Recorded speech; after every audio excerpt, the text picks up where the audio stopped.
चिंतन चालू होता है तो ये लीलाएं शुरू हो जाती है।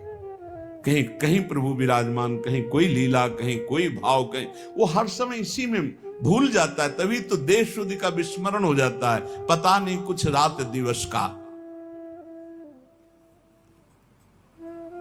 पर इस स्थिति को प्राप्त करने के लिए जैसे सत्संग की महिमा ऐसे कुसंग की भी महिमा है।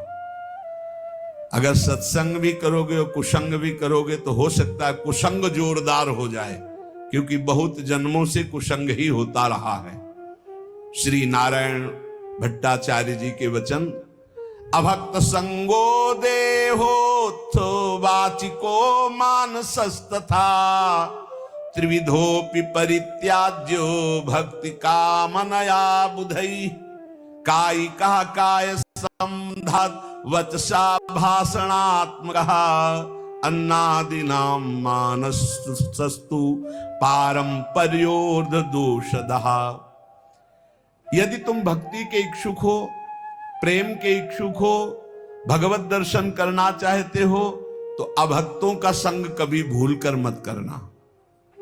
ना तो देहोत्थो वाचिको मानसस तथा, ना शारीरिक होने पावे, ना वाणी से होने पावे, ना मानसिक होने पावे। एकांत में बैठकर दुष्ट का चिंतन भी करना, उसका संग करना होता है। दुष्ट आचरण का, दुष्ट स्वभाव का, दुष्ट व्यक्ति का, दुष्ट घटना का चिंतन नहीं करना चाहिए।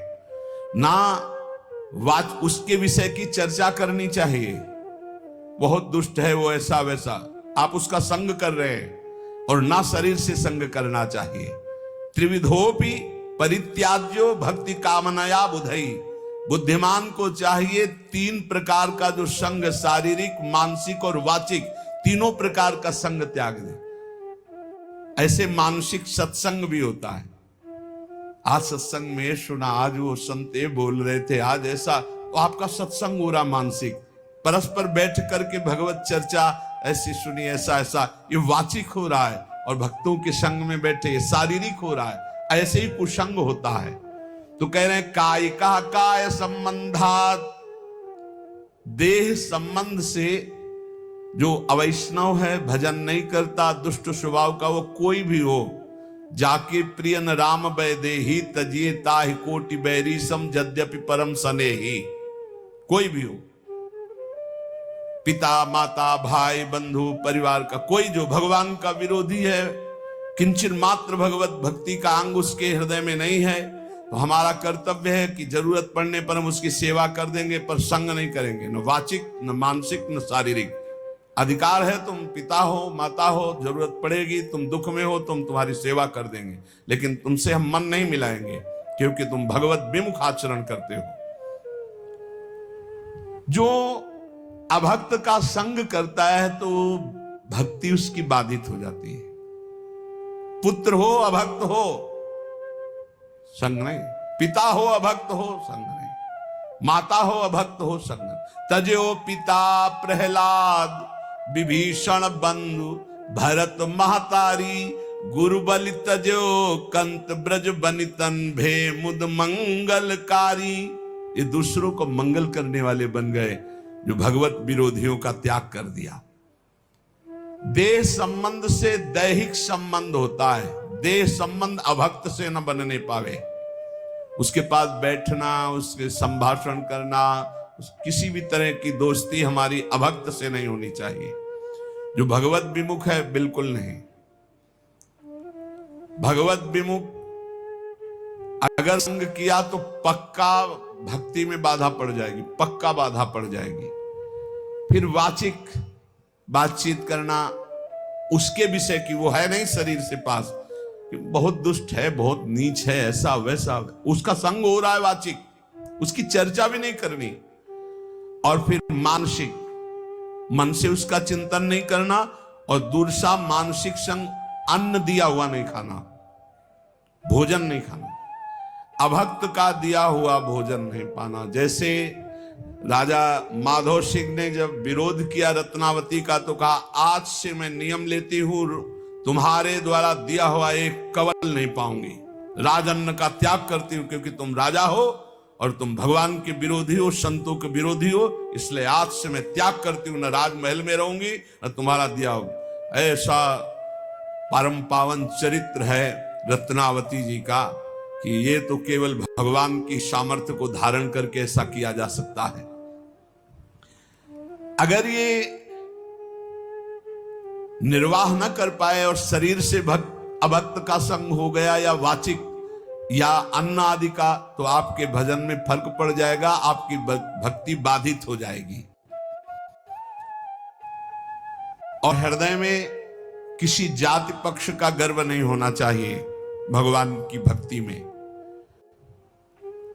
कि मान लो आप उत्तम कुल के हो और कोई मध्यम या निकृष्ट, और आप उस वैष्णव के प्रति वो भाव रखें कि वो तो निकृष्ट कुल का, फिर तो आपका पतन हो जाएगा पक्का। इसलिए अभक्त का संग पतन करता है और जाति अभिमान ये पतन कर देता है। भक्तों के कुल एक ही होते हैं। जैसे अपने यहां श्री हरिवंश सुगोत कुल देव जाति हरिवंश, श्री हरिवंश स्वरूप हित रिद्धि सिद्धि हरिवंश। किसी से कभी नहीं पूछा होगा आज तक, किसी से नहीं कि आप किस जाति के हो, कभी नहीं। हमारा रिश्ता ही नहीं है, हमारे यहां सत्ता ही नहीं है, न जाति की न कुल की न इसकी मर्यादा, इसकी कोई सत्ता नहीं। सत्ता इतनी है कि तुम हरि के प्राप्ति के मार्ग में कदम रख रहे हो तो तुम श्री हरि के हो बस। कल हम ऐसे कह रहे थे अपने साधकों से कि यार अगर हमसे कोई पूछे कि ये संत कहाँ के हैं तो हम नहीं बता पाएंगे, तो लोग कहेंगे कि बाबा झूठ बोल रहे हैं। सच्ची मानिए, इतने सब जन है, हमको आज तक नहीं पता कि ये कहाँ के हैं, ये किस जाति के हैं, कुछ नहीं। बस जुड़े और नाम दे दिया, बोले अमुक शरण, और बस सेवा, बस इतना ही हमारा बातचीत है। इसके बाद हम नहीं जानते कि आप लोग किस क्षेत्र के हैं, किस जिला के हैं, आपकी क्या जाति है, क्या कुल, हम बिल्कुल नहीं जानते।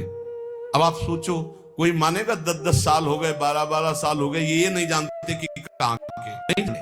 एक भी साधक का हमने कभी नहीं परिचय पूछा, तुम किस जाति के हो, किस कुल के हो, और तुम्हारा गांव का नाम क्या है, तुम कहां से आए हो, तुम्हारा आधार कार्ड क्या है। हमारा सबका आधार कौन है? श्री हरि, श्री प्रिया जी, बस इतनी बात हमारी। हमसे पूछा जाए ये कौन है तो कहेंगे अमुक है। कहां के हैं? वृंदावन के हैं। किस जाति के हैं? हरिवंश गोत्र के हैं। बस इतना ही हमें पता है। और शाम मिलकर के एक जगह बैठकर पाते हैं, एक जगह रसोई बनती, श्री जी का भोग लगता है। इतना भी फर्क नहीं है कि आप अमुक कुल का अमुक कुल। ना हम विप्रो न च नरपतिर्नापि वैश्यो न शूद्रो, ना हम वर्णी न च गृहपतिर्नो वनस्थो यतिर्वा, किंतु प्रोद्यन निखिल परमानंद पूर्णामृताब्धेर गोपी भर्तु पदमलयोर दास दासानुदारः। न मैं ब्राह्मण हूं, न क्षत्रिय हूं, न वैश्य हूं, न शूद्र हूं, न ब्रह्मचारी हूं, न गृहस्थ हूं, न वानप्रस्थ हूं, न सन्यासी हूं। भैया हो कौन? बोले परमानंदमय अमृत के उमड़ते हुए महासागर रूप गोपीकांत श्री कृष्ण चंद्रजू के चरण कमलों के दासों का दास। ये अब ये एक ही है, अच्युत कुल, हरिवंश कुल। अब इसमें कोई भेद नहीं। और ये बैठा लेना चाहिए, तभी प्रॉपर्टी मिलेगी। ये भी ध्यान रखो, गोद नामे में आए हो तो पूरी प्रॉपर्टी मिलेगी। तुमसे पूछा जाए तुम कौन जाति के हो, क्या उत्तर दोगे? सीधा उत्तर तुम्हारा क्या होगा? हरिवंश जाति। हरिवंश जाति होती है तो हम तो हरिवंश जाति, श्री हरिवंश सुगोत कुल देव जाति हरिवंश। हमारी जाति हरिवंश, हमारे कुल हरिवंश, हमारे देवता हरिवंश, हमारी देवी हरिवंश, हमारे इष्ट हरिवंश, हमारा सब कुछ हरिवंश। हरिवंश हा हरि रा राधा बा वृंदावन सा सहचरी। वृंदावन में सहचरियों के मध्य में विराजमान श्याम श्याम ही हमारी जाति है, वही कुल है, वही देवता है, वही सब कुछ है। जैसे वैष्णव जनों से पूछो आपका कुल क्या है तो कहे अच्युत कुल। आपका गोत्र क्या है? अच्युत गोत्र। यही ठसक होनी चाहिए, यही, इसमें चूक नहीं होनी चाहिए। अब पूर्व की बात नहीं होनी चाहिए। आप किस जाति से हो, हम जिस जाति के श्यामा श्याम है उस जाति के हैं। पक्का बैठा होना चाहिए। कौन से कुल के हो? बोले हम तो अच्युत गोत्री हैं, हम तो हरिवंश गोत्री। वही होना चाहिए जो आपके टचक है, तभी प्रॉपर्टी मिलेगी। दंपति संपत्ति पाई है। हरिवंश प्रताप ही जानत हैं, हरिवंश प्रबोध प्रमाणत हैं, हरिवंश सुसर्वसु हैं तिनके, सुख संपत्ति दंपति जो जिनके। ए चूकना नहीं। ना हम विप्रो न च नरपतिर्न विश्यो न शूद्रो ना हम वर्णी न च गह प्रतिर्नो वानस्तु यतिर्वा। न मैं ब्राह्मणो न क्षत्रियो न वैश्यो न शूद्रो न मैं ब्रह्मचारी हूं न गृहस्थो न वानप्रस्थो न सन्यासी हूं। कौन हो? बोले परमानंद अमृत प्रवाह करने वाले प्रभु श्री कृष्ण चंद्र के दासों का दास हूं। मैं श्री कृष्ण चंद्र के दास को दास हूं, दास हम। जति जयति कृष्ण प्रेम भक्ति यदंघ्रिम निखिल निगम तत्वम गुणमाज्ञाय मुक्ति भजति शरण कामा वैष्णवस्त्यज्यमाना जपयज्जन तपस्या न्यास निष्ठाम विहाय। जय हो श्री कृष्ण की प्रेम लक्षणा भक्ति की जय हो। उसी प्राप्ति दास दासो हम है। सर्वोपरि उपलब्धि क्या है? श्री कृष्ण की प्रेम लक्षणा भक्ति। और तो क्या, स्वयं मुक्ति का भी त्याग हो जाता है जब श्री कृष्ण की प्रेम लक्षणा भक्ति का उदय होता है। जो श्री कृष्ण प्रेम लक्षणा भक्ति को प्राप्त करना चाहता है, जब यज्ञ तपस्या संन्यास निष्ठाएं इनको छोड़ करके प्रेम लक्षणा भक्ति की प्राप्ति में आते हुए देखा गया। बड़े बड़े अनुष्ठान जप करने वाले बड़े बड़े सन्यासी, बड़े बड़े महापुरुष जन, ये प्रेम लक्षणा भक्ति संपूर्ण वेदों का सार तत्व है। जिसके हृदय में प्रेम लक्षणा भक्ति आ जाती है तो प्रभु उसके हृदय में प्रकाशित हो जाते हैं, फिर छुप नहीं पाते। ये प्रेम लक्षणा भक्ति कैसे आती है? तो बोले जयति जयति नामानंद रूपम मुरारेर विरमित निज धर्म ध्यान पूजादि यत्नम कथमपि सकृदात्तम मुक्तिदम प्राणिनाम यत् परम अमृतमेकम जीवनम भूषणम में। जय हो भगवान श्री कृष्ण के परमानंददायक नाम की जय हो। पहले जयति जयति कृष्ण प्रेम भक्ति यदंघ्रि, श्री कृष्ण के चरणारविंद की प्रेम लक्षणा भक्ति की जय हो, जिसकी प्राप्ति के लिए बड़े बड़े सन्यासी जपधारी तपधारी यागी सब छोड़ करके चरणों का आश्रय लिया। ऐसी लक्षणा भक्ति की महिमा है जो भगवान को हृदय में प्रकाशित कर देती।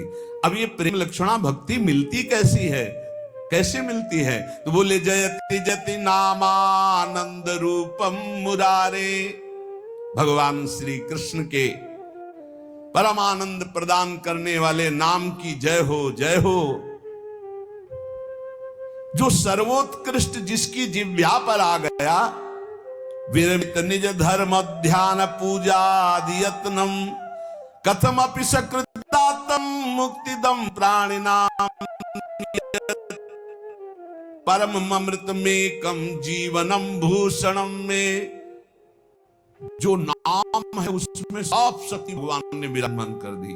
परमानंद प्रदान करने वाला, प्रेम लक्षणा भक्ति को प्रकाशित करने वाला, ये जिसकी जिह्वा पर आ गया उसने धर्म पालन ध्यान पूजा अन्य साधनाएं सबसे मुख मोड़ लिया।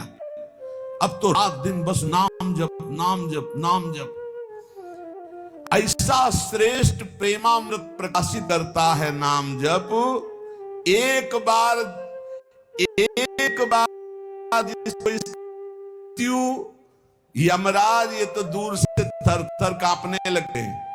जैसे कल चर्चा सुनी थी कि करोड़ों लोगों के मारने का दर्द होता है जब प्राण निकलते हैं, और जो नाम जापक होता है उसके प्राण कैसे निकलते हैं? जैसे विशाल गजराज के गले से छोटे फूल मल्ली की माला टूट जाए तो उसको पता न चले, ऐसे प्राण निकले। कोई ये कष्ट होता है पापात्माओं को। लेकिन जो भगवान का नाम जप करते हुए जीवन व्यतीत करते हुए शरीर से छूटता है, जैसे पुराना कपड़ा छोड़कर नया कपड़ा आनंद पूर्वक पहना जाता है ना, कोई कष्ट नहीं। जैसे हाथी के गले से पता ना चले, ऐसे जैसे आप स्वप्न देह में विचरण कर रहे हैं, आपको पता नहीं स्थूल शरीर छूट गया, ऐसे भक्त को कोई कष्ट नहीं हो। इसीलिए अभी समय है। मृत्यु थर थर कांपने लगती है, यमराज कांपते हैं। किसी के अग्रभाग पर ये कृष्ण नाम, हरि नाम, राधा नाम, मृत्यु पास को विध्वंस करने की सामर्थ्य नाम में है। वही नाम एकमात्र मेरा जीवन है, मेरा भूषण है, मेरा प्राण है।